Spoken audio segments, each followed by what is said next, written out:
Major accidents అయినప్పుడు కొంతమందికి fingers cut అయిపోతూ ఉంటాయి. కొంతమందికి హ్యాండ్ కూడా కట్ అయిపోతూ ఉంటాయి. సో, అలాంటి టైంలో వాళ్ళకి ఆర్గాన్స్ అనేవి మళ్ళీ రీప్లేస్ చేయొచ్చా?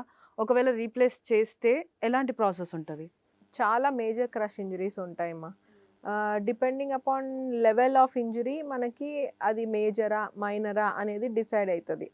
సో, మనకి ఇప్పుడు ఫింగర్ టిప్స్ నుంచి wrist level, palm level, forearm level, arm level ఏ లెవెల్‌లో అయినా కట్ అవ్వచ్చు. హ్మ్. సో, కట్ అయిన పార్ట్‌ని మనం అతికించడం అనేది that is what a micro surgeon do. Micro surgeon యొక్క రోలే అది. సో, మన చిన్న చిన్న వెజిల్స్‌ని అతికించడం. సో, ఆ పార్ట్ అనేది మనము ఎలా తీసుకురావాలి అనేది కూడా ఇంపార్టెంట్. టిప్స్ అనుకోండి మజిల్ కంటెంట్ తక్కువ ఉంటది. పామ్‌లో కూడా కొంచెం కంటెంట్ తక్కువే తక్కువ ఉంటది. ఉంటుంది. Compare to arm. Arms. So, muscle content పెరుగుతున్న కొద్దీ దాని యొక్క వయబిలిటీ టైం తగ్గుతా ఉంటది. సో, అంత క్విక్‌గా తీసుకురావాలి.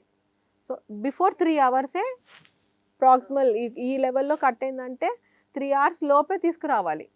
అండ్ దాన్ని ఎలా తీసుకురావాలి?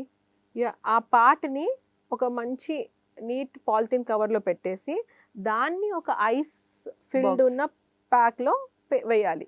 డైరెక్ట్ ఐస్ కాంటాక్ట్ ఎప్పుడు పార్ట్‌కి ఉండకూడదు.